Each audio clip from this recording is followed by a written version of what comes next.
You're listening to the Dibbly Dobbly podcast. Remember to like, share, comment, subscribe, and click the bell to make sure you get the latest episodes of the podcast. Be sure to like and share our Facebook page and follow us on Twitter and on Instagram.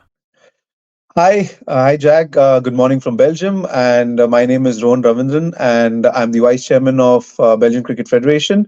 Yes, we do play cricket in Belgium, and I'm very happy to be on the Dibbly Dobbly podcast.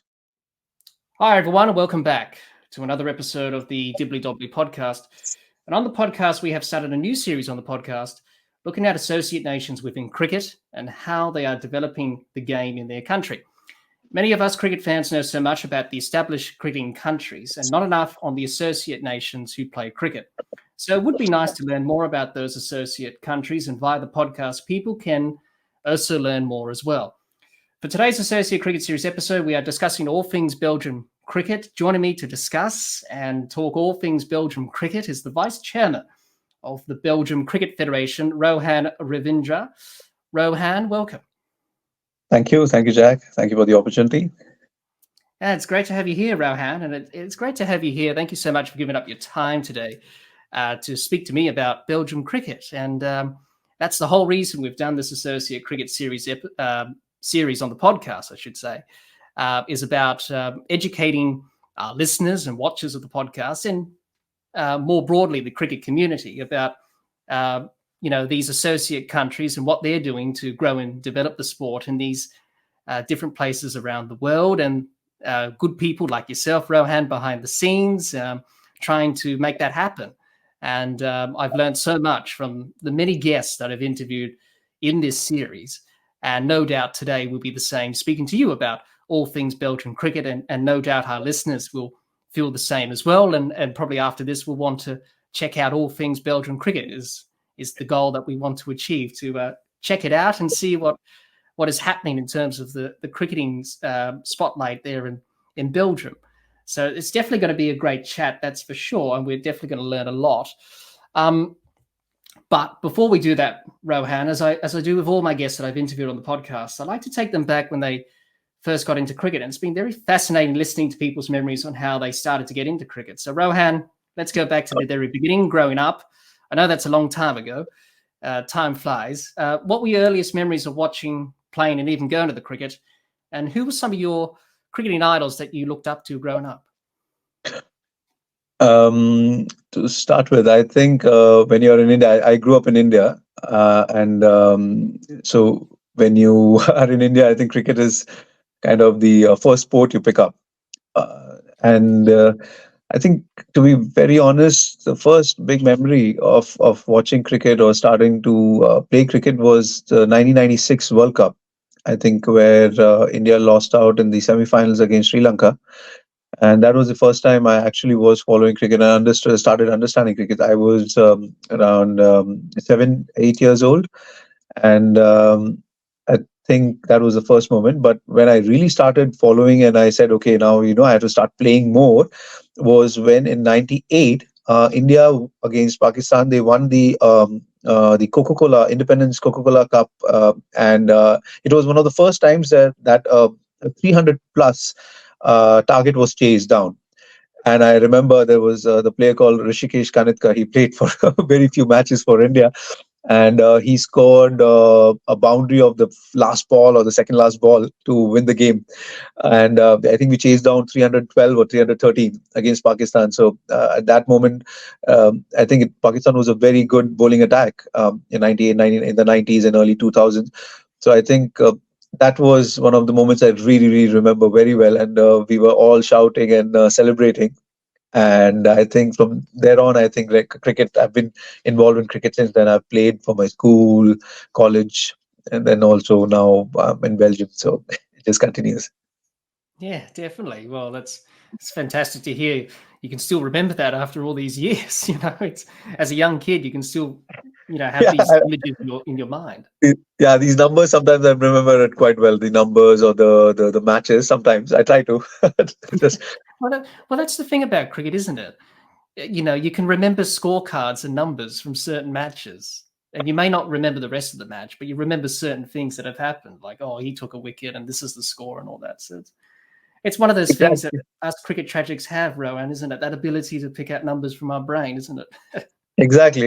Especially that boundary which was scored by this player. I remember the name also. He hasn't played. I think most of the people won't even remember his name because he just played a few ODIs for India. And that moment, like he was the hero for the day. He just came down, scored a boundary. It's completely etched, so I remember it very, very well. Yes, well, I haven't heard of him before until you, well, You said should his check him name. out. You should check out. You have these players that play 1 or 2 games, and that's it, drop off the scene. Exactly. So Exactly. definitely, I've got to do some research on him. That's for sure. as will many people would Yeah. listening to this episode. Yeah. Any cricketing idols that you looked up to? Who really struck you as a cricketing idol? Of course, in the beginning, of course, Kapil Dev is not from. Uh, he's more from my dad's era, but now in recent time, I've, after watching a lot of games from 70s, 80s, I know that how good a player he was. I'm a bowler, so my idols are more towards bowlers or all rounders. And after that, when I started playing, probably for my school and university, at that time, I think it was Dale Steyn. Dale Steyn, I really liked him as a aggressive opening bowler, and I think he was one of the best with the red ball. So I think Dale Steyn was one of my idols to follow. Yeah. And of course, some of the other players also. I think I used to love watching Wasim Akram, Shoaib Akhtar, and I think in recent times, I think it is a lot of other guys from India as well who's come as a formidable pace attack now in recent time with Shami and Bumrah coming in. But I think Dale Steyn would be the one person I really, used to follow quite a lot. Yes, Dale Steyn. Yeah, crazy eyes. Every time he Yeah, voice, yeah. I thought he was always going to burst a blood vessel doing that, but he was a very good bowler. Over 400 Test wickets for South Africa. yeah, A very fine bowler indeed. Very fast, very quick, brilliant. very terrifying at times if he could Yeah, really crank it up. But you also mentioned some other great cricketers there as well. Kapil Dev, wasn't Akram. They were pretty good cricketers in their own right. yeah. That's for sure. So, yeah. In terms of your playing ability, if you would describe yourself as a player, how would you describe yourself as a cricketer? In one on a scale of 1 to 10 or something like that. Well, you can, yeah, if you want to. I need to be very careful because if my teammates watch this or they, they'll put on comments. I think I would rate myself a 6 or a 7. I think I used to open for my school, college as well, and I continued that. Even I played in Germany, I played in Belgium, I played in US as well, and always used to open. So I would say 6 to 7. I can still do better, but yeah, I would keep it at 6 or 7. Very modest, Rowan, Yes. very modest. It's Of safe. course, It's safer. It's safer that way. yeah. Well, obviously, I think everyone would say 10 out of 10. Yeah, I'm the best cricketer in the world. No. so, so very modest indeed, very modest with that as well. So tell us about how you got involved with Belgium cricket. How did you get involved behind the scenes, administration stuff, to your current position now? So just tell us about that story. So I've been in Belgium since 2012, and since then I've been playing for one of our clubs. It's called 12 Stars Cricket Club. It plays in the top division of Belgium, and I was always kind of involved in trying to do help even the current that moment administration, try to help them with certain things like fixtures development or league structure or something, give my inputs all the time. And in 2020, the new committee came in, and the new chairman approached. He said, I would want you to be in the board. And I said, okay, it's a good opportunity. And I said, maybe I could make a difference. I always had a vision like what we could do better because I've always played cricket in Belgium. I know what are the problems on field, on the ground. What are the, where are we struggling? So those things I knew, even from the women's cricket juniors or even with the seniors cricket, men cricket. So So then I said, okay, there's a good opportunity. Maybe I could take up the position and try to work behind the scenes and try to improve whatever I could in my capacity. And that's what I've been doing since then, just trying to help and try to make things better in Belgian cricket. Yeah, well, absolutely. I couldn't agree more. It's very important to give back and help the game out, which is the important thing to do. Um, and everyone should do that if you can and if you're able to. So, and that's the thing in associate cricket, isn't it, Rohan? That many people wear many different hats, juggling many different roles because you have limited resources with volunteers and Yes. people need to do various things. Some people said I was the president and I was the curator, trying to prepare pictures, do all this stuff. I was the manager of the team. So it's definitely one of those things that many people don't realize, that compared to the full member nations, that associate cricket, it's sort of like the amateur era of cricket, isn't it? Where people Yeah. have jobs and people volunteer. Isn't that right?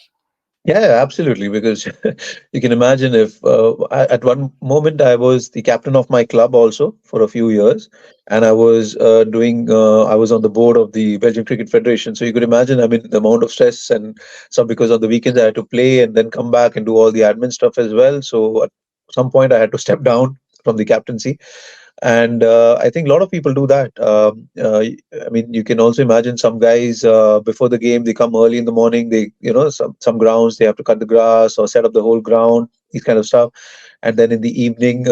After the games, also close the bar, set up everything. So they have to do all these things on the weekend. So everyone has to do multiple things to keep the club or the game of cricket running in Belgium. So I think that comes out of, I think that shows that how passionate people are about the sport, that they want to keep it running. Even they're all volunteers, no one's getting paid, but they still want to keep things running. Even clubs at club level, I've seen so many good clubs, good volunteers in clubs. Even in our federation, there are a lot of volunteers who work tirelessly, try to just make things right and try to give the best cricket to the people who are trying to play in Belgium. So yeah. Yeah, definitely. I couldn't agree more. And that's what I like about associate cricket, Rohan, is that it's got that old-fashioned spirit, everyone helping each other out and, trying to achieve the common good for the game, and that's to grow and develop the sport in these associate nations. And hearing many people's experiences and memories on, just trying to do that very thing has been very enlightening for me. And it just reiterates what we're trying to say, is that cricket's a sport not to be taken for granted, and you've got to give back to it and help out in the best possible way you can. So fantastic that you're doing that at the moment over there in Belgium, Rohan. So you should be very proud of that, and hopefully long may the chaos continue, because someone did describe to me once that associate cricket is chaotic, and it is, especially behind the scenes. Yeah, absolutely. I mean, if it's behind the scenes, it's still okay because it's I would say it's more organized chaos. I would say Yeah. it is chaotic sometimes, but it's organized chaos. It's always under control. Everyone have their own opinions. Everyone wants to do something better for the sport, so there are always disagreements that happen. That can continue. But at the end of the day, if the sport is being developed in a good way, and good people with good vision are coming forward, I think that's the best which can happen to any country, any associate nation. And that's how you see that some of the associate nations are doing better because they have better volunteers or better people coming up and trying to say, they put up their hands and say, you know what, I'll contribute. Let's take it forward. Let's do something different, or let's improve this stuff. So I think this is a good way. It's as you said, it's chaotic, but I would still say it's organized chaos. So it's good, not bad. It's a good Well, challenge. yeah, exactly right. Maybe something for the full members to learn about, probably from the associate nations. This is how you run cricket, not like what you're doing at the moment. So definitely, there can be some lessons learned. That's for sure. But thank you, Rohan, for sharing your experiences with the game with us. And I always find it very fascinating on how people get into the game of cricket. And every story is similar, but everyone has a different path and a different way into the game. And that's what makes cricket unique, because everyone's different. Everyone plays cricket differently. Everyone Yeah. thinks about the game differently. But we all share a common theme amongst all cricket fans, and that's the passion and the love. So thank you for sharing that with us, Rohan, and really much appreciate that. Going back into your childhood and racking up all these old memories of you playing cricket as a youth and even now. So thank you for sharing that with us. Thank you. Rohan, I thought to start this interview on Belgian cricket. Let's talk about the history of cricket in Belgium. You can learn a lot about cricket from its history, and the history of cricket in Belgium is quite interesting. I did a bit of research myself, and it's quite interesting how the game got started and developed over there in Belgium. So Rohan, give us a brief overview on the history of cricket in Belgium. So I think also I would state a few points which maybe many of your viewers across the world wouldn't know about. So of course we know that cricket was started in England, and England is a place where cricket was born. But there are articles and there are documents which state that cricket was started in Belgium. The word cricket itself, which in Flemish here, it comes from a Flemish word called cricket, so which is like god of sticks, or king of sticks, or something like that. And there are some paintings in the 1800s or 1900s, if I'm correct. They had the paintings in the background. There are people who are actually playing something which is very, very similar, looking to cricket, and the Belgian painting. So they still believe that Belgium, I think cricket was started in Belgium because there's so many other connections. But eventually, I think England, it went to England, and it was propagated from there to the rest of the world.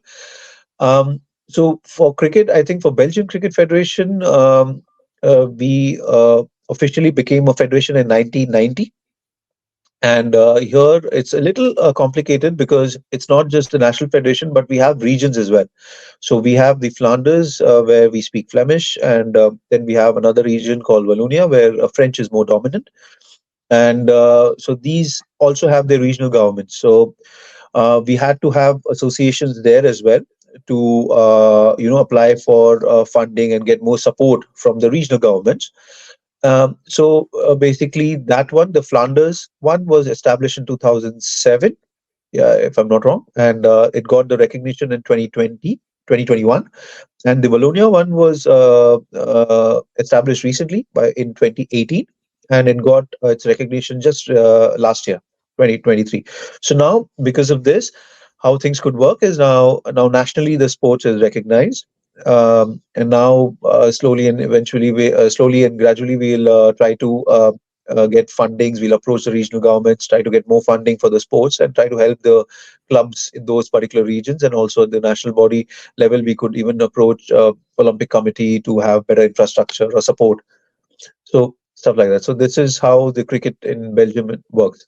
And if I could add more, we have a lot of teams. For a small country like Belgium, we have a lot of teams. We have close to 35 clubs, and spread across Belgium. And we have 6 divisions, 8 teams in each division. So you can imagine. So there are 48 teams. So some clubs have multiple teams. So that way we have 48 teams. So it's a very how do I say, tough and complex season how it goes, because we have around 13 grounds and 48 teams playing. So every weekend, every ground is full, and matches go on continuously. And also the weather doesn't help us much, so we have only like 6 or 7 months of sunlight or without any rain, so we can actually play. So we start now. Actually, last week the season started. It will end by September. So it will be every weekend there would be some game or the other. Yeah, definitely. Which is not a bad thing, I suppose. More cricket, the better. Yeah. Yeah, absolutely. So just tell us about the national teams, how they got started in their journey to become, associate teams in cricket. I think once we were in the federation, I think we could play a certain number of T20 internationals, and then we could be, how do I say, part of the rankings. And I think that happened long time ago. And now in recent past, I think when in 2020 when we joined the association, or when I came on board, we were ranked 56 or 57 in the world, and now we are ranked 40.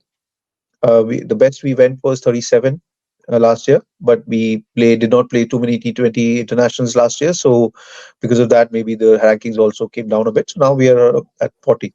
So I think that is also one of the good things, is now with Belgian cricket growing, the ranking grows up. So people know it's in top 40 or top 30. That really helps, when you have a conversation with someone, then you're surprised and then you're intrigued that you want to check, oh, really, Belgium cricket happening and they're in top 30s or top 40s? Okay, let me check. What are they doing? So that's good.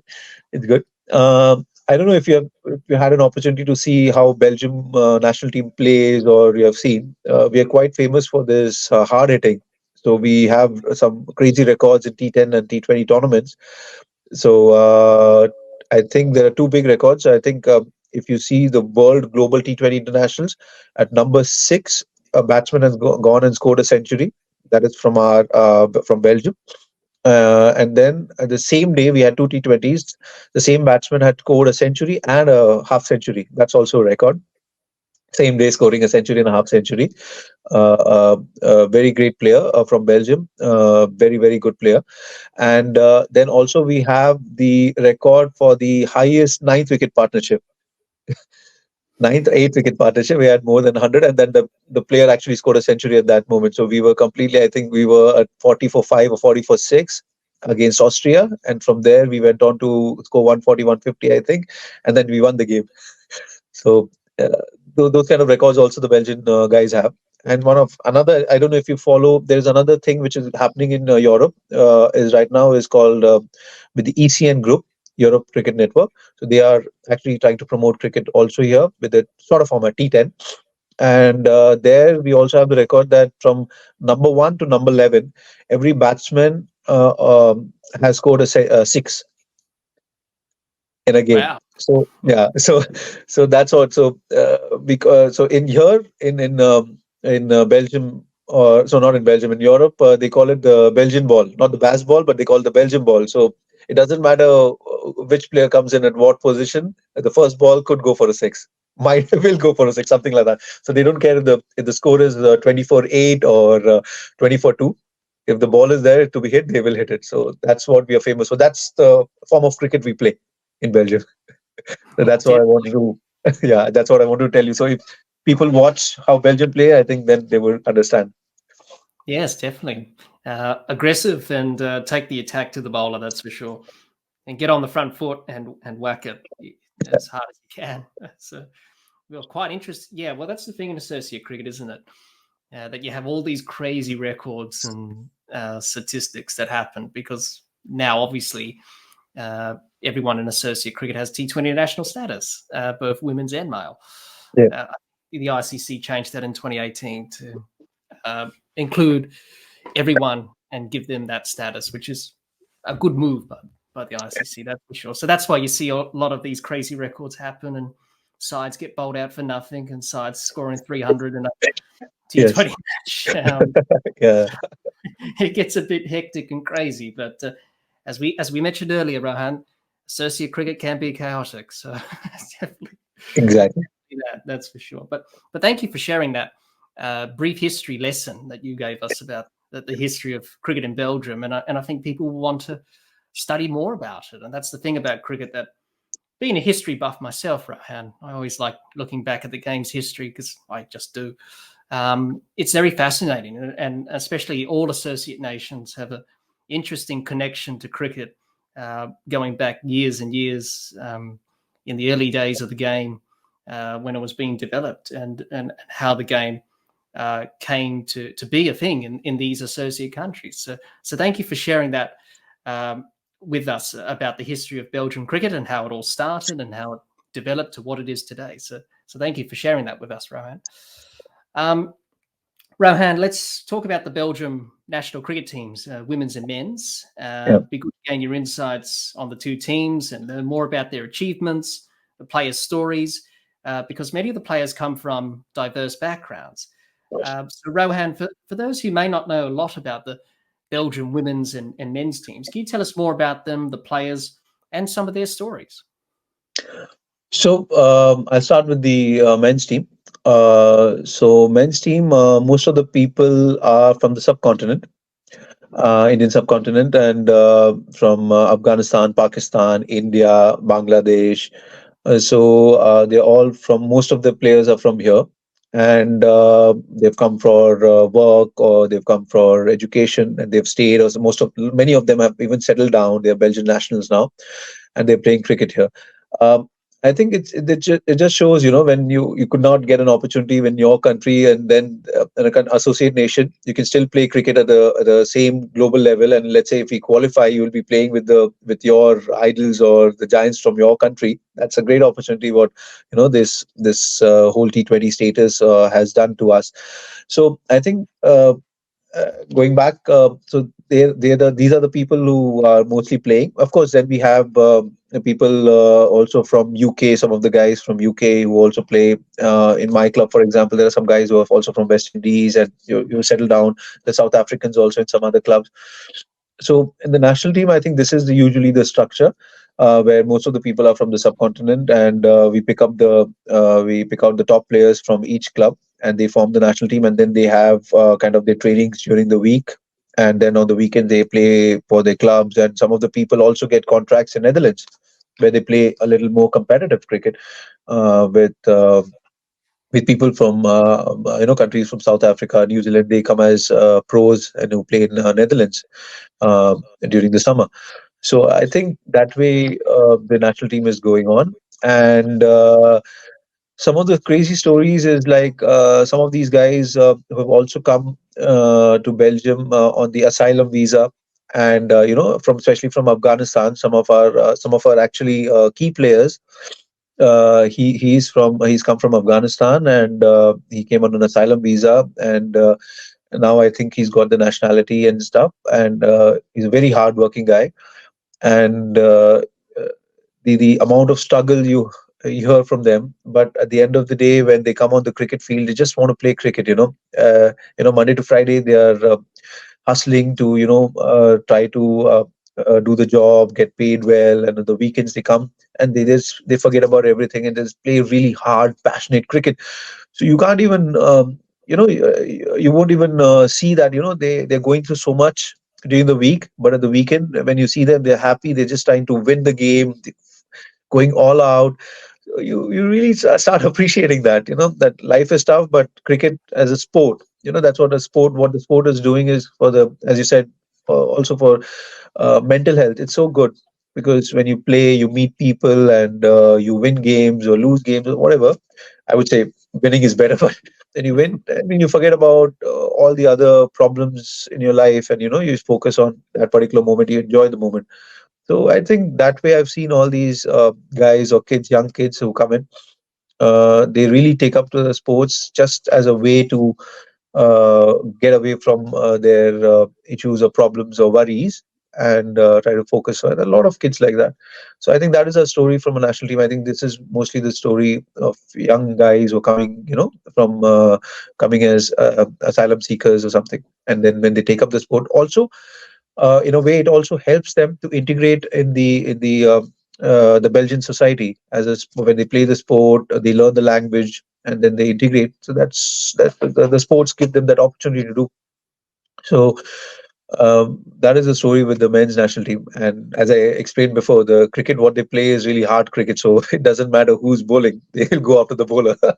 And even if you see some of the guys, we don't have a speed gun, but I can surely tell you that they are bowling 130, 135 plus, and you can feel that. And this is raw talent, honestly speaking, because they're not doing any particular training, or they're not nobody has worked on their technique or something. So you can imagine if we are given a little more support in that form, if these guys are trained well or they have conditioning well and they could get contracts, you can imagine what these guys could do. I'm talking about guys who are like 25, 26. So they could become even faster, or technique wise even more lethal. So I think these are the guys. This is what we have in the associate nation. I think most of the other countries also have similar players, and for Belgium, this is basically the whole structure of how the national team works. So there are some experienced players, and then there are these young guys who are being trained under them, and we have a very good coach. Recently, he's from UK, so we have him, and he's really working hard with the guys, especially for the qualifiers. We have the qualifiers coming in July, and we hope we can win the qualifiers, and that would also put the Belgian cricket's name on a global front. So that could be really good for us. And for the women, as I explained earlier, I think women has been a little more. It's been a little difficult because of various reasons. As I said, that some of them, you know, leave the country for jobs or get a transfer, and then maybe they start a family, so then they cannot continue with cricket. So they have very young kids. So that is another thing. But now I think in the last 4 or 5 years, we've tried to establish more kind of a sustainable system where we have more number of women who are playing some kind of cricket, and then out of that, whoever wants to play competitive cricket, then we form the national team around that from different clubs. Earlier, we used to have only one club which had women players, and they used to play all the T20 internationals, but maybe one series a year. But now what we try to do is we at least try to have 1 or 2 series in a year, and then other times we try to give them more friendly games so that they play some competitive cricket and get accustomed to the hardball cricket what they play. And the other times we also have every 2 or 3 months we have this indoor tournaments where more and more women come, because for them that's easy, a 1 day or 2 day indoor tournament. So that's how the national team structure and the women's structure is in Belgium right now. Yeah. Yeah, as we said, associate cricket does have many challenges, and that's one of the challenges that you've just mentioned there with the women's side. In terms of different nationalities and different people from different backgrounds and different countries being a part of the teams, which is the case in many associate nations. You have many different people from all parts of the globe. In terms of trying to keep the team cohesion, making sure the team's on the same page, do you have any requirements of the team, just to what particular language do you speak? Do you either speak Flemish, which is the local dialect in Belgium? Do you speak English? Because many other people have different languages from different parts of the world. So how do you try and keep that team cohesion and keep the team on the same page? So went with the coach because the coach is English. So now we speak in English most of the times, and I think within the team also they speak in English, or they turn to Urdu or Hindi. So that way, I think most of the people understand that. So that way they communicate amongst themselves, and with the coach is always in English. And also when we go as a board member, we are talking to players. We try to address, or we address everyone in English, so that everyone can understand, including the coach and stuff. So I know it's a little tough, but I think it's because most of the people come from the subcontinent. So Hindi and Urdu can can easily work out. So they communicate in that, and even if they're angry at each other, communicate in that, and they're happy at each other or motivating each other, even then they're communicating in that. So that way, I think it's not a very big hurdle as such. Yeah. That's often the difficulty for some associate countries, is that language barrier and trying to keep it on the same page. So you have to try and get through that the best you can, and deal with that obstacle. In terms of homegrown players, people who are born and raised in Belgium, are there a few players in the teams that are actually from Belgium itself, in terms of being born there and raised in Belgium, playing for the... Yes, absolutely. Of course, but their ethnicity or their origins are from maybe the subcontinent, but they are these second, third generation kids who have been born and brought up in Belgium, whose education, everything is in Belgium. They are Belgian nationals. So there we have a lot of kids like that, younger kids. One of the younger players from the national team. He was in Australia this summer, and he was on contract, and he was playing there in the summer.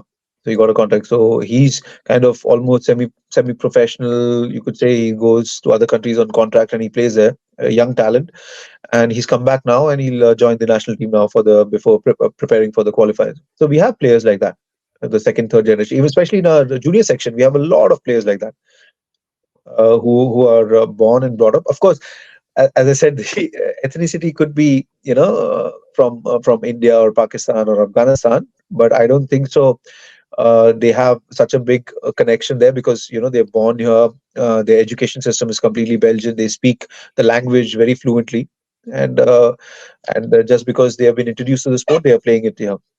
So, and also we have some Belgian people also. Of course, they again their origins could be from UK or South Africa or something, and they want their kids to learn the sport, so they are playing here also in our youth section. Yeah. Yeah, that's great to hear. That's good to hear. Fantastic. That's really good to hear that, Rohan. In terms of as a federation, what are your expectations for both national teams in terms of results and qualifying for T20 World Cups, etc.? What are your goals and ambitions for both teams in that regard?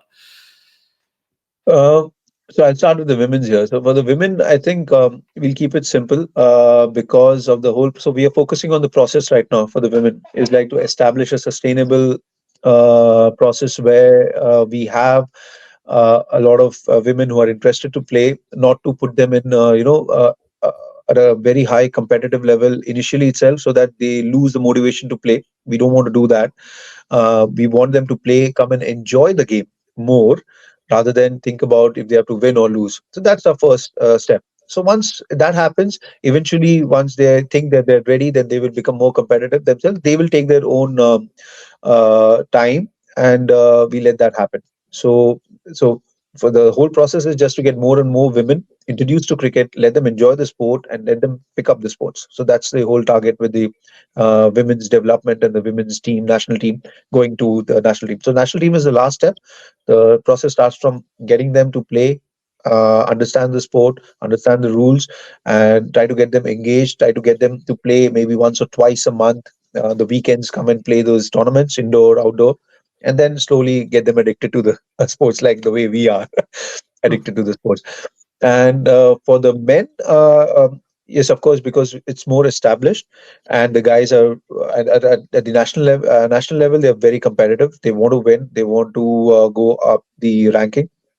So we make this kind of a 2-year plan every time we do this. So now for the next 2 years, is the first priority is try to win the qualifiers. Once we win that, and then try to hopefully, if we could prepare for the next stage, which would be to play the World Cup. So that would be the ultimate dream, and we are working towards it. Just as I said, for us, it all depends on the process. We are working on the process, and the results will be the byproduct. So let's see how it goes. We have communicated. Now we have a small pool of players from early 40-45 players. We have narrowed it down to 25. Everyone has been communicated very clearly what are the goals, what we need to do. We have prepared the whole bilateral series coming up. So it starts the first week of May and goes until June second week. So we have a lot of tournaments, a lot of games. So we give them approximately 10 to 12 T20 internationals, along with some intra squads and stuff. So all the guys will get enough opportunities, and they'll be playing close to 20-25 T20 T20s. I'm not talking about international. International bilateral will be 10-12, but they'll be playing a lot of other intra squad games for selection processes. So out of that, maybe the best 14-15 will be chosen, and I think the rules and what responsibilities will be clearly defined to them. And I think we have already done that. So that is what I'm talking about as a process. So everything is transparent, everything is clear to them, and now the only thing is that they need to put their best foot forward and try to win the tournament for us. That's all we can. I mean, it's a sport. You can have bad days. It can happen. But honestly, I think this time I feel the guys are even more motivated because the last qualifiers we had one bad day, and we lost the tournament because we were really dominating. We won against all the top teams, and one bad day, and then we were thrown out of, because here it's all a knockout. Every game is a knockout, so you have to win every game. So that is the thing. So this time I think the guys are even more prepared, and let's see, mentally they are stronger, so hopefully we can win that. So that's basically we're focusing on. So honestly, the results, it will happen. the process. I just want to make sure we tick all the boxes in the process, and let's see. Yeah, yeah, I couldn't agree more. As they say in cricket, trust the process, trust your process that you've developed, and it will work. So hopefully that does in terms of the men's team qualifying for the T20 World Cup qualifiers, which is a very hard fought competitive tournament, as it is every couple of years when it happens. And as you said, every game's a knockout, so you can't afford to drop one or two games, otherwise that's it. So very clear intentions and goals there, Rohan. But hopefully they can achieve those goals. But you got to set the bar high, I suppose, and have ambitions and goals. Otherwise, you have no vision or drive or any motivation, I should say, to achieve those goals and expectations. So definitely hope that's the case with the men's team in terms of doing that. In terms of underage teams, obviously, are there any plans for any underage teams in the future in terms of under 19s, etc.? As many countries start to look at that pathway, is that something that Belgium is looking at, or probably just not right now because you probably don't have those sufficient numbers? Oh, yes, we are looking at that. So basically, for under 19s, we have another tournament where Belgium is part. It's an ICC tournament. It's a 50-over tournament, and we are preparing right now for that. And it's in July as well, later half of July. And this will be the first time I think Belgium will be participating in a kind of an ICC under 19 tournament. So we've been our how do I say, our league structure, the home tournaments all have these youth teams. So we have an under 11, under 13 competition, under 15, under 17 competition. So that has been going on well for quite some time now. And all these players are, most of these under 17 players are already playing for their clubs, a top team or the second team, things like that. So that's happening. So this under 19 tournament, again, as a vision point of view, we want the guys to go out and express themselves. There is training going on every week, so all these guys come together and practice on the weekends. And I think the coaches and the selectors are trying to get the best guys to represent for the 50 over, because it's not like T20, because that's what these guys have been playing in the home structure. That's a small difference here. Not a small, rather a big difference, because for the 50 over, you have to be mentally more strong, physically more strong, because they might have 5 games in 7 days or 8 days or something like that. So they have to be very, very fit. And also understand that 50 over is different from T20. You have 300 balls to play. So these kind of things, I think this is what the coach and the other guys, the selectors and the assistant coaches are trying to teach them. So honestly speaking, as a vision point of view, we want them to go and play and win. Of course, win. I don't want to say that we want them to go and enjoy themselves so hard. I want them to win. It's okay, but we don't want to put pressure on them, because they're kids. They're under 19s. At the end of the day, they should go and understand that sometimes you win, sometimes you lose, and it's a first tournament. So if you put too much pressure on them, I don't want them to take it very seriously and uh, get injured or something like that. So I think for this tournament, we'll take it easy. For the first tournament, it's more kind of an exposure for them at an international level. Let them understand what are the processes, because at an international tournament, even small things like how you appeal, how you behave on the field, these things are more important for us. So as Belgian cricket, I think discipline, these are the things as a committee or as a board we want to inculcate in people, that they want to understand that discipline and respecting the sport is more important than playing it hard and with passion. You can be passionate about the sport, but you cannot go disrespect the officials or on the other team and stuff like that. So I think if they come out with flying colors in that, as a very well disciplined and grounded team, I think that would be a good result for me as a vice chairman, of course. And if they win a few games, brilliant. If not, it's no problem for us. I think with this exposure, I think they'll only get better, and we look forward to the next tournament. So I don't want to put, as I said, not too much pressure on these guys. At least let them learn. Let them learn. Let them start walking before they start, running. So let's see. Yeah, that's right. No, I couldn't agree more. I couldn't agree more with what you said there, Rohan, about these youngsters coming through the ranks and experiencing what international cricket's all about. That's probably something the ICC could think about. They don't have they don't have a men's under-19 T20 World Cup. It's only 50 over World Cups, so it's probably something what they do for the women's. That's T20s, but for the men's, they don't have a T20 World Cup under-19. So something for the ICC to consider, because many of these associate countries are brought up playing T20s rather than the 50 over. So maybe something that could be raised with the ICC in the near future. But it's really promising what you just told us there, Rohan, about the under-19 team, and the future looks bright. So that's very good that the next generation of players who will be taken over from the current crop in the near future are in a good place. That's fantastic. In terms of international series and tournaments for both teams, what's on the horizon this year for the women's and men's teams? So we are quite jam-packed. So we have a series, away series, and for the men's, we have in France an away series in Austria. Then we come back home, and Guernsey, we welcome Guernsey for a home series here as a preparation for the ICC tournament. And for the women, they have a bilateral at home. And then I think it's in May. And then also they would have another one maybe in September end or August, where we'll invite maybe a neighboring country like Luxembourg or France, something. And in the meantime, for the women, anyways, they will still continue playing these indoor tournaments. So that will happen. So I think in the beginning of the year, during the winter, they already went for an indoor tournament. They already played in Luxembourg. The juniors also played there, and also the women also played a couple of games. So I think uh, the year, anyways, is always full because, as I said, with the league structure, Saturday Sundays are completely jam packed.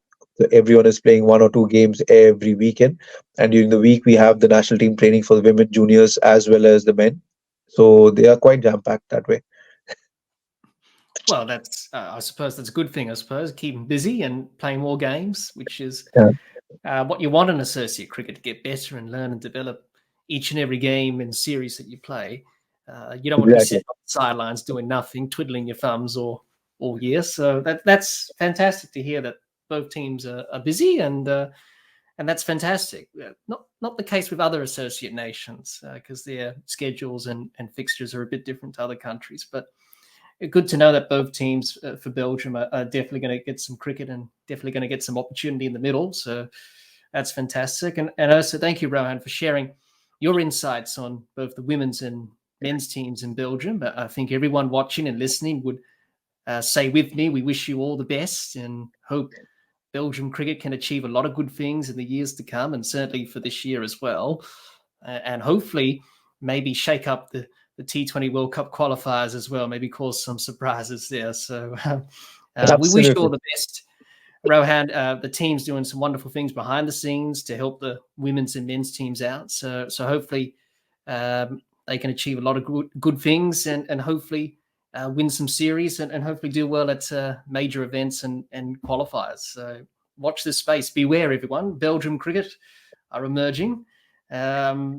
Watch this space. I'll definitely be keeping an eye out, that's for sure. And hopefully both teams do well, and also more importantly, enjoy the game as well and have fun, which is the reason why we play cricket and enjoy it. So that's the main thing. So not too much pressure on them. Just go out there, express yourself, and the rest will take care of itself. So we'll wait and see what happens in the years to come, Rohan. But thank you for sharing those insights with us regarding the national teams in Belgium.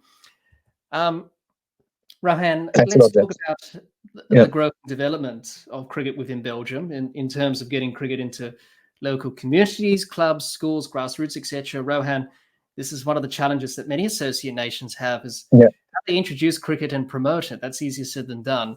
And I'm sure as a board, as a federation, you're probably sitting in your chair and scratching your head and saying, "Oh, how do we do all this?" Asking these various questions in terms of How do you introduce cricket into the community, establish grassroots cricket, which is important, local clubs and local communities, competitions, pathway systems, underage comps, talent identification, to try and pick out those players who are talented and maybe destined for higher honours.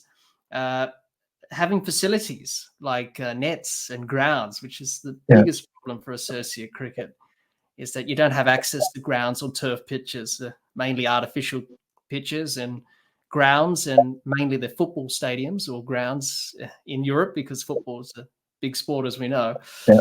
So it's often hard to get accessible to facilities in terms of all that stuff, and making cricket accessible to people, like on TV, or getting that exposure out for people to know about the game as well, and getting cricket into schools and their sporting programs, which is one area where many associate nations, especially the people I've spoken to in this series, have definitely earmarked as one of the areas to really get the growth and development going for cricket in their countries. So, Rohan, what challenges does the Belgium Cricket Federation have in trying to grow and develop cricket in the Belgium community?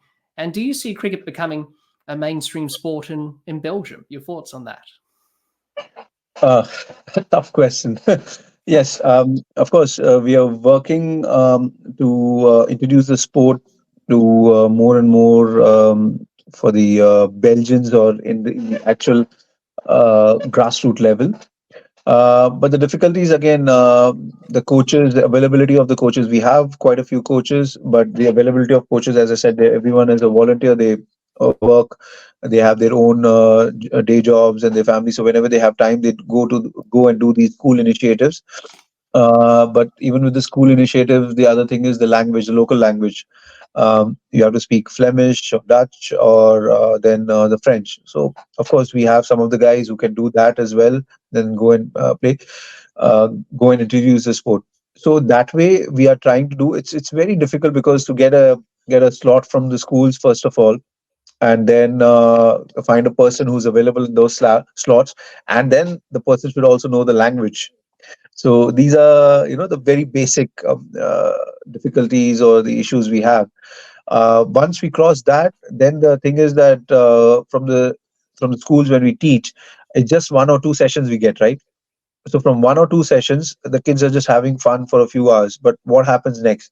Because the thing is, next we have to have a retention, a percentage, right? Some of the guys, let's say if you go to a school, and out of those, let's say even 1-2% people come, like you're training 50 or 100 kids. If even 2 kids or 3 kids join the local club or the local team there, that would help. But that part is the most difficult part, to get those kids, because for them it's like kind of a free period or a free time slot. They enjoy, someone has come from outside, they are trying to introduce a sport, they play, and then they go back.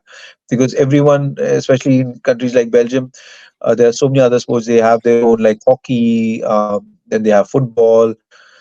So they have these trainings during the week. So other than that, getting the kids there, it's quite difficult. So now how we are kind of having a sustainable system is like, because of the second and third generation kids from the subcontinent who are living here, and their parents want their kids to join, and that is how the juniors are developing.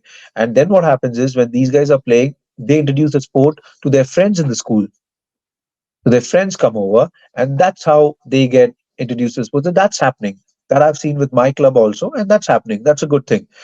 But from our side, we are trying to do the initiatives, but the problem we have had over the years is the retention.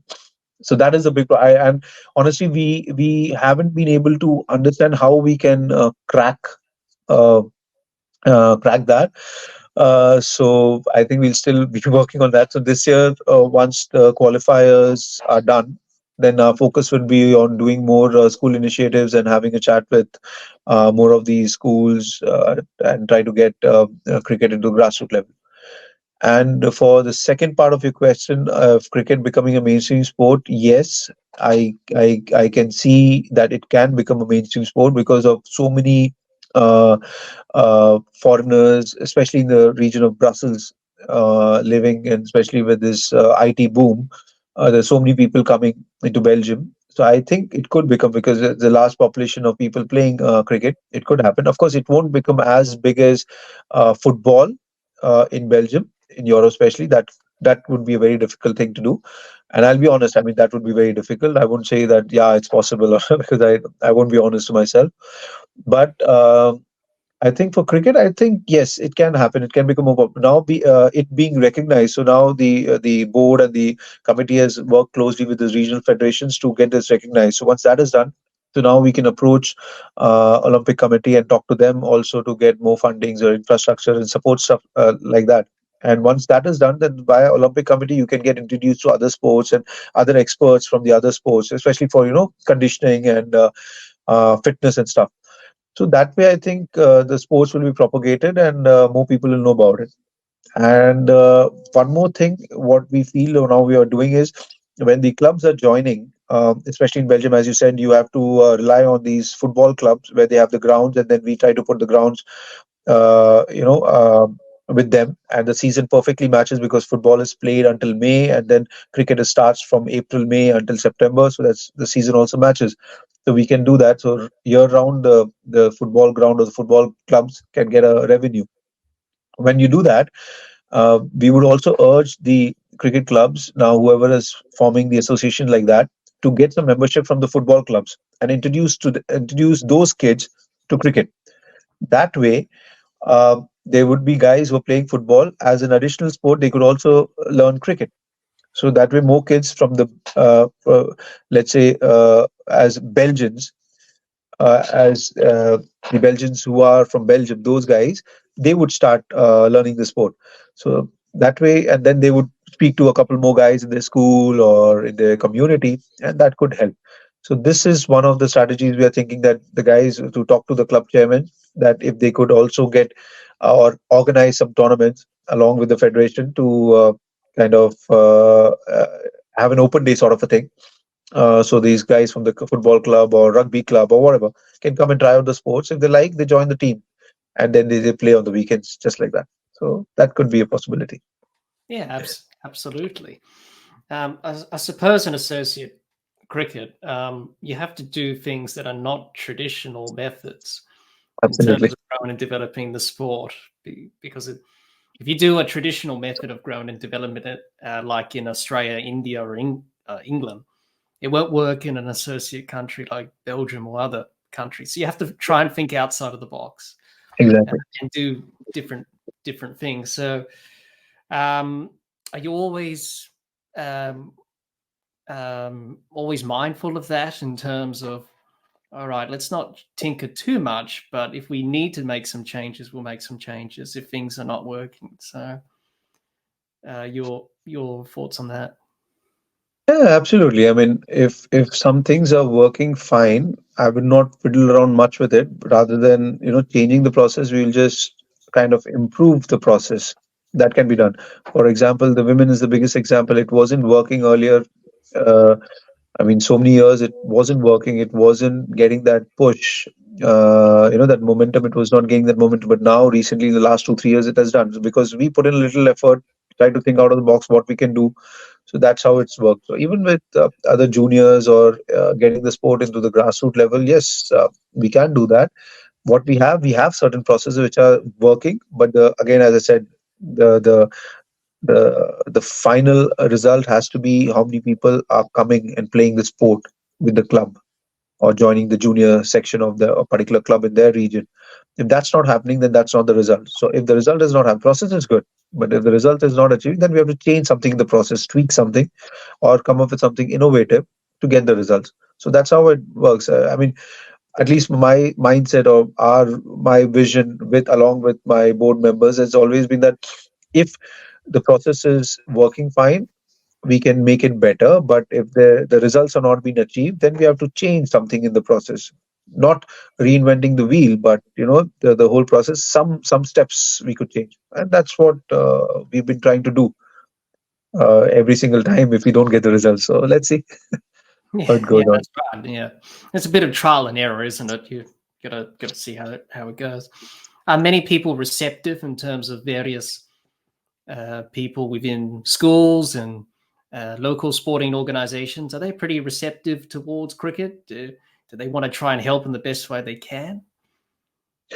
Oh, no, they want to help, but the thing is only with the schools also have they have a thing that where is the time to introduce another sport, because already it's kind of they have too many things on the plate with the kids.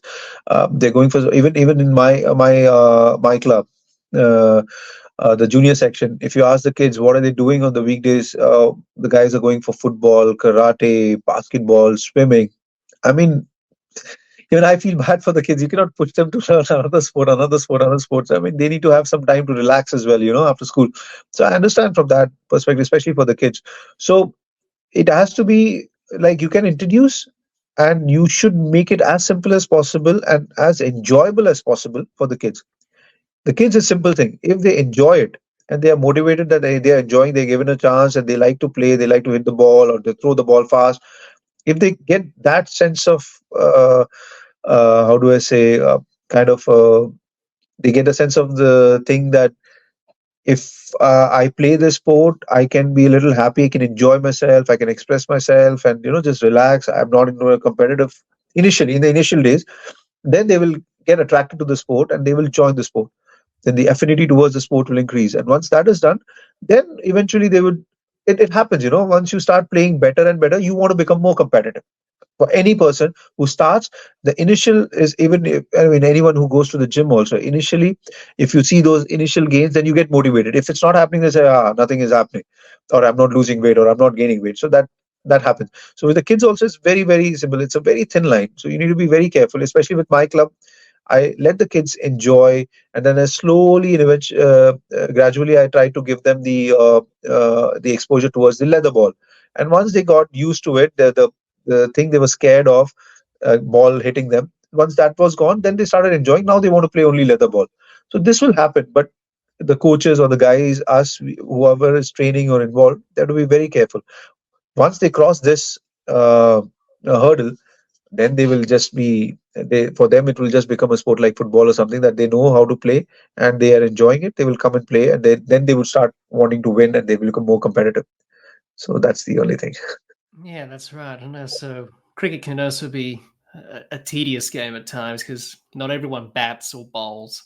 Exactly. So you have to try and make it exciting for young kids to stay in the sport and not leave, as you just touched on there.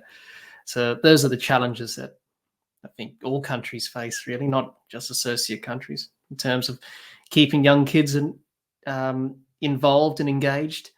Yeah. Um, in terms of relationships with the ICC, I always ask this question, Rohan, to all my guests that I've had on podcasts in this Associate Cricket series, is about their relationship with the ICC. And let's be honest, the ICC can do a lot of things better, as everyone knows in world cricket at the moment. But mainly the people I've spoken to have said the regional bodies of the ICC. So for people who don't know what that is, it's basically ICC Europe, Americas, so on, covering different regions in the world of cricket. And they say many of the regional bodies are very helpful, they're very supportive, they want to do all they can to help out. How's your relationship been with ICC Europe from a Belgian perspective? From Belgium's perspective, I think the last 4 years I've been on the board, and I'm the one who's the liaison officer for the ICC. It's been fantastic. I mean, they've been very helpful. Whenever I have a question or doubt, I just pick up the phone, I send a message, and the reply immediately comes, and we have a call. And whatever doubts, or if I need a suggestion or advice, I just ask them regarding cricket, and then they are very, very active and then immediately respond. So that way, it's been really good. Even for the women's development, I think they helped a lot. Even our women development officer was in touch with the ICC women's development team, and then they spoke a lot and how to do things better and how to improve stuff. And that's how you see the results. So that way, I think we are very happy, and I think I've established a good relationship.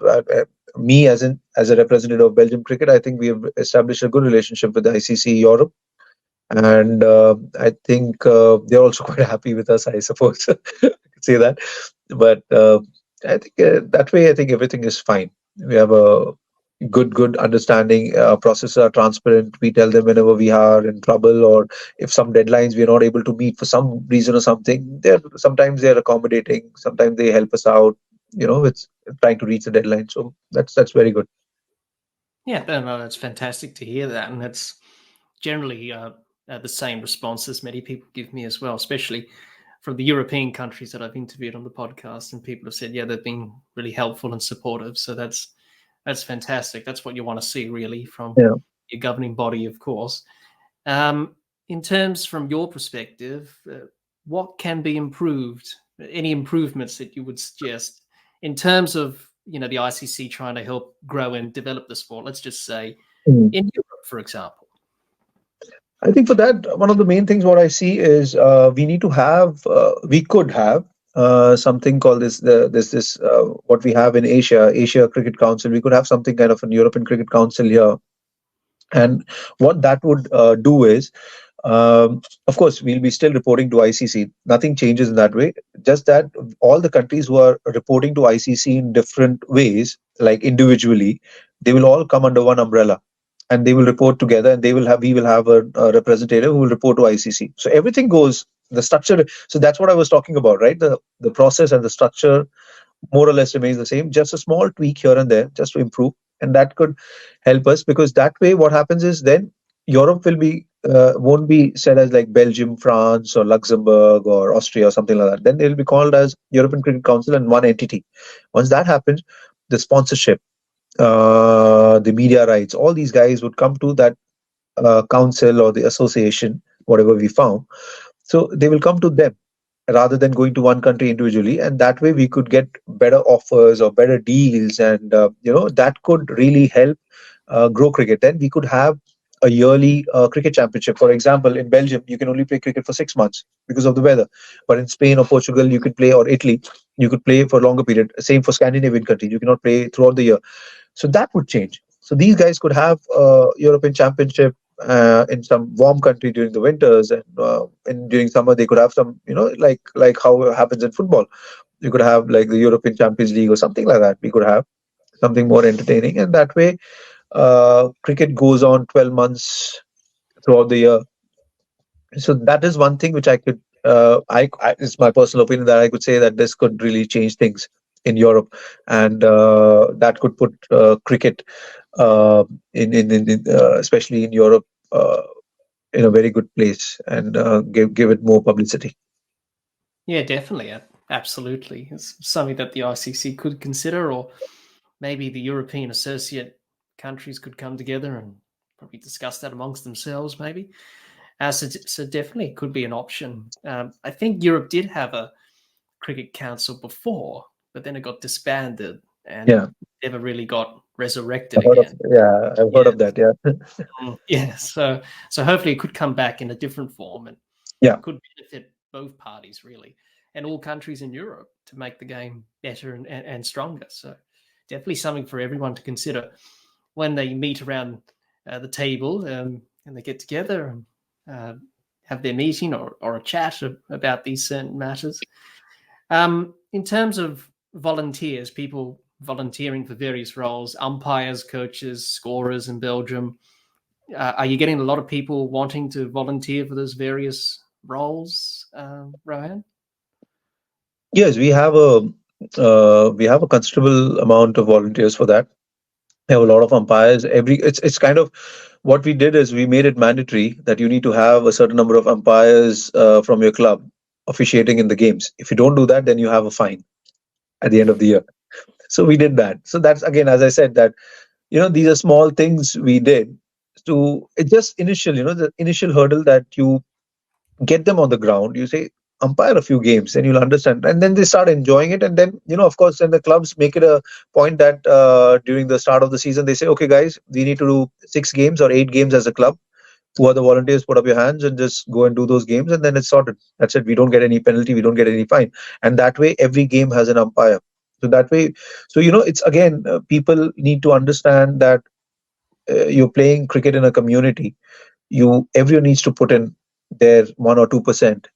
Just small efforts. If you do that, then the whole system completely works, and it's like a well-oiled machine. It just moves on and it's on autopilot.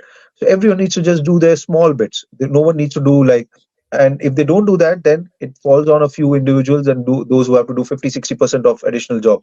So if people understand that they do 1%, then things work.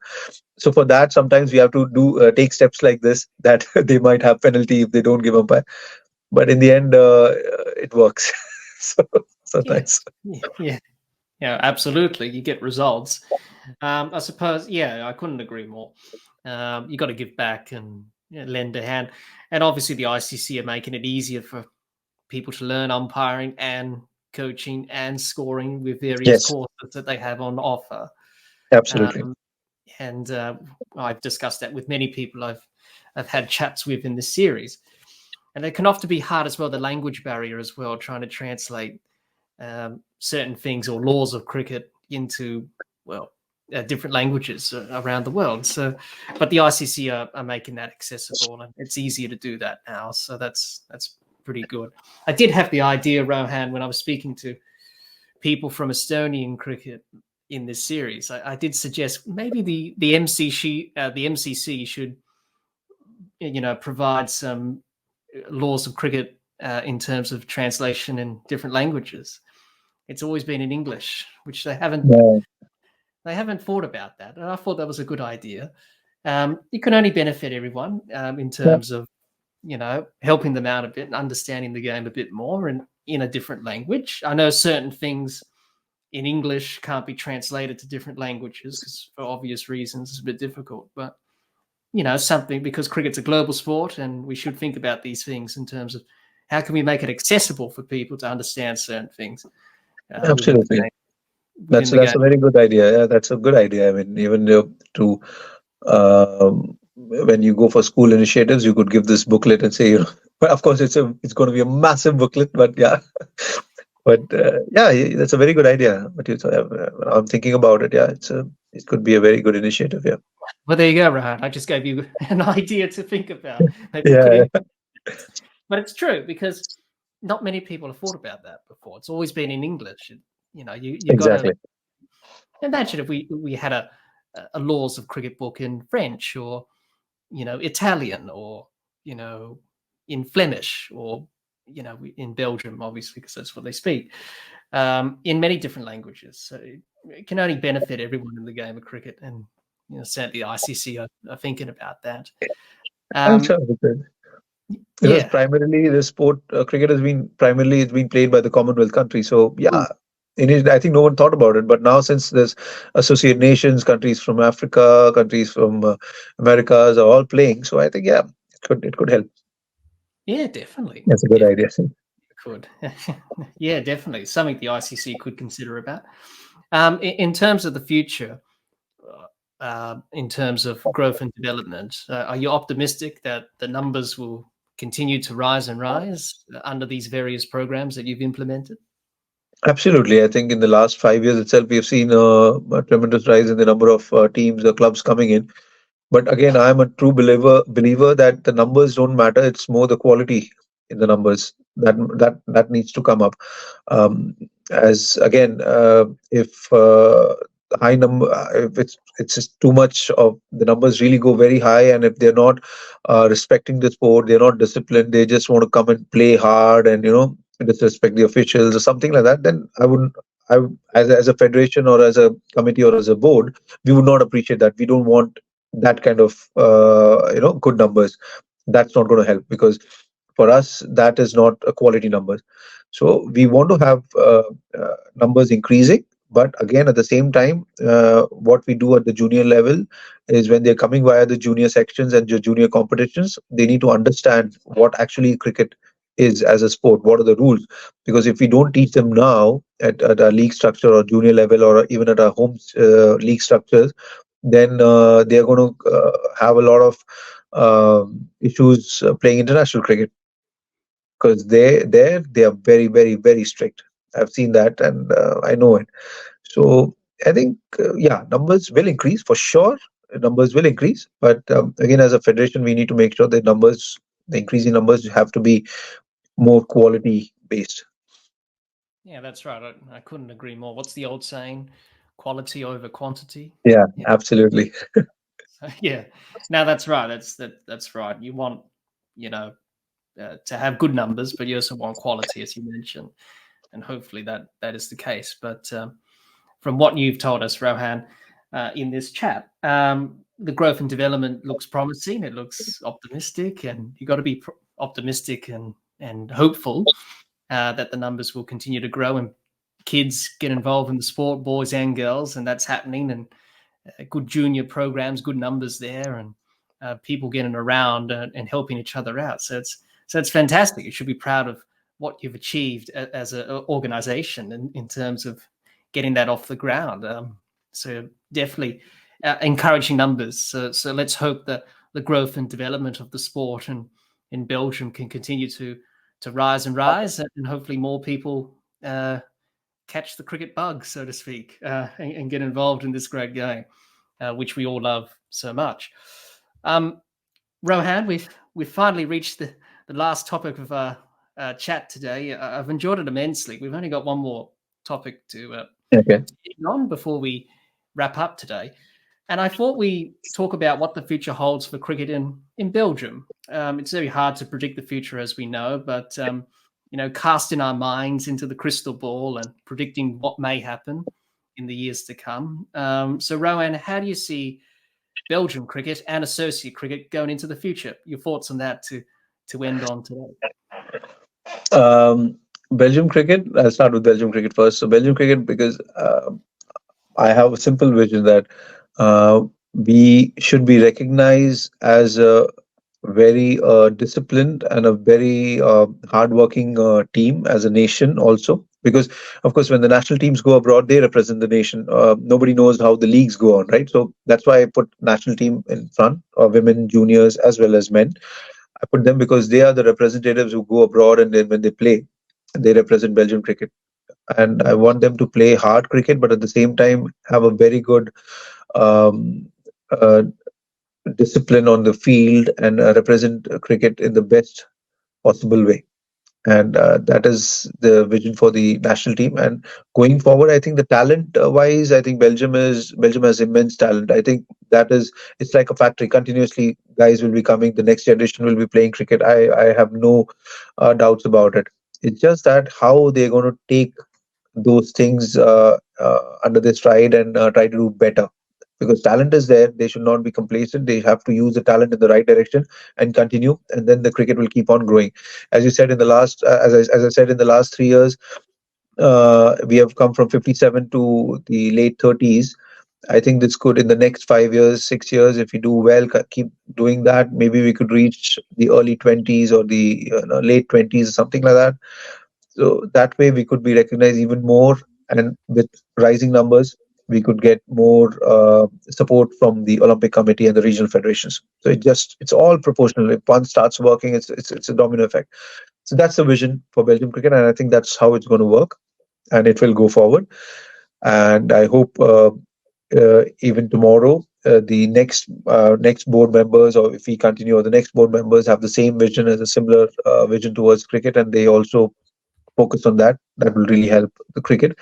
And for associate nations, I think we have a lot of hurdles as associate nations. We really work hard because there are these challenges which, and everything we need to do it ourselves. We have to find innovative ways, efficient ways, cost effective ways to do stuff. So I think with every year, every associate nation is learning something new. And eventually, as I said, it's just one of my opinions. If this kind of cricket council or something comes up, or the association comes up, that will really, really help us very much, because you can imagine each country has individuals who have so much of experience from the different challenges they have faced, and the different, how do I say, different solutions they have come up with. So imagine if a council is from all these great minds come together and discuss how we can take it forward. It could be really, really good. It could be path breaking for us, and that way, I think cricket would really grow in Europe. And of course, everything under the umbrella of ICC.